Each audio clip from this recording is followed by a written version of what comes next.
Ada dua remaja laki-laki yang telah berteman baik sejak mereka mulai sekolah bersama. Mereka berdua berhasil mendapatkan pekerjaan paruh waktu dengan bekerja shift malam di toko serba ada, yang buka selama 24 jam. Mereka mulai pada tengah malam dan selesai pada pukul 7 pagi.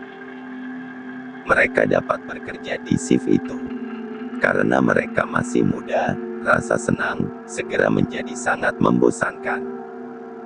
Tidak pernah ada banyak pelanggan pada shift malam, dan mereka kebanyakan menghabiskan waktu duduk di belakang meja kasir, berbicara, menonton film atau bermain game komputer di iPad mereka. Suatu malam, mereka duduk di meja kasir seperti biasa, makan permen dan mengobrol tentang apapun.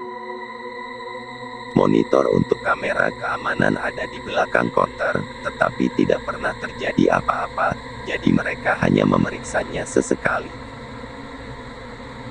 Layar monitor dibagi menjadi 4, menampilkan rekaman dari kamera keamanan di meja kasir, lorong makanan, rak majalah, dan tempat parkir di luar.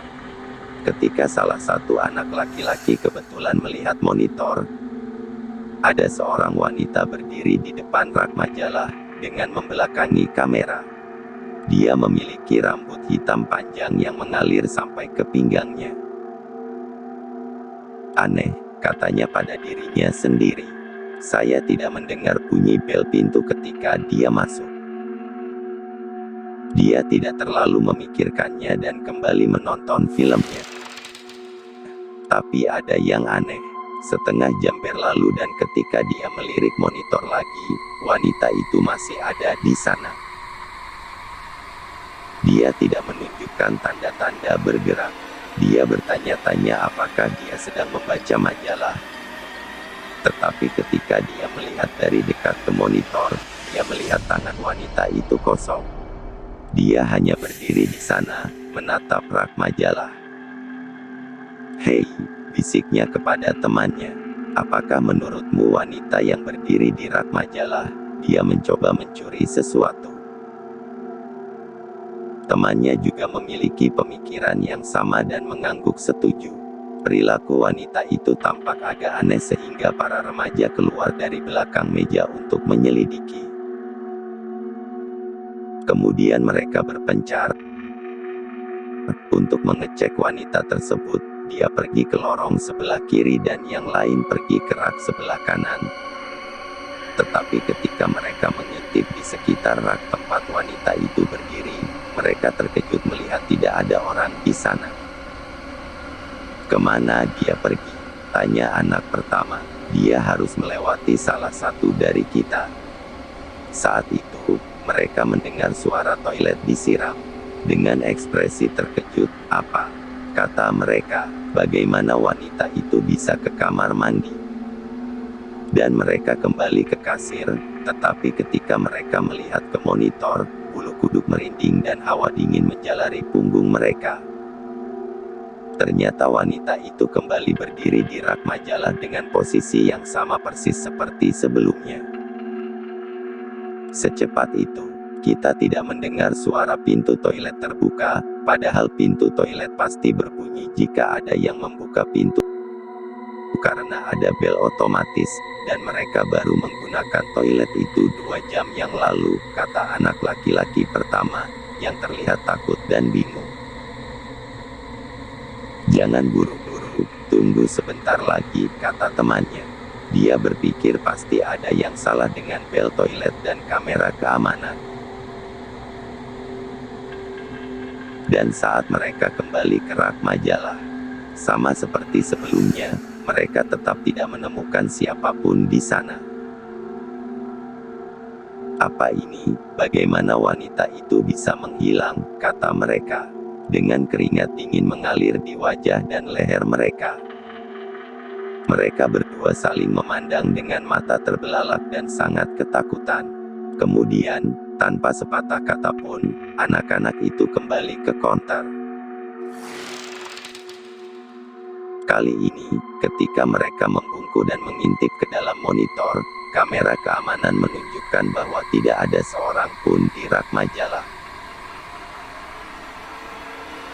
Dia sudah pergi, kata anak laki-laki pertama. Dia menghela nafas lega dan berbalik menghadap temannya. Tunggu, jangan bergerak, desis anak kedua mendesak. Keduanya membeku, menatap monitor. Apa itu? Bisik anak laki-laki pertama. Suara anak laki-laki kedua bergetar. Jangan melihat ke belakang, desisnya. Anak laki-laki pertama bingung. Terpantul di layar monitor, dia bisa melihat wajahnya sendiri dan wajah temannya. Tiba-tiba, dia menyadarinya. Tepat di antara wajah mereka adalah refleksi dari wajah ketiga. Wajah pucat yang mematikan. Wajah seorang wanita. Anak-anak itu terlalu takut untuk berteriak. Mereka hanya berdiri di sana, menatap monitor, gemetar. Beberapa menit berlalu dan wajah wanita itu memudar. Kurasa dia sudah pergi, kata anak laki-laki kedua, menarik napas lega. Dengan gugup, dia melihat ke balik bahunya dan tidak menemukan siapapun di sana. Anak laki-laki pertama menyeka keringat dari keningnya. Jantungnya berdegup kencang. Kita beruntung dia telah pergi, katanya. Kedua anak laki-laki itu menatap monitor lagi, dan ternyata wanita itu kembali berdiri di sana, di rak majalah. Perlahan wanita itu berbalik menghadap kamera dan tersenyum bengis, dengan mata terbelalak dan mulutnya terbelah dari telinga ke telinga. Kemudian wanita itu mengangkat pisau yang berlumuran darah, lalu mengayunkan ke tenggorokannya dengan sikap mengancam mereka. Kemudian kedua anak laki-laki itu teriak histeris.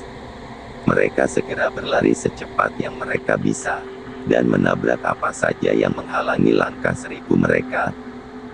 Saat melalui pintu depan, mereka tumpah ke jalan jatuh bangun dan tidak berani melihat ke belakang.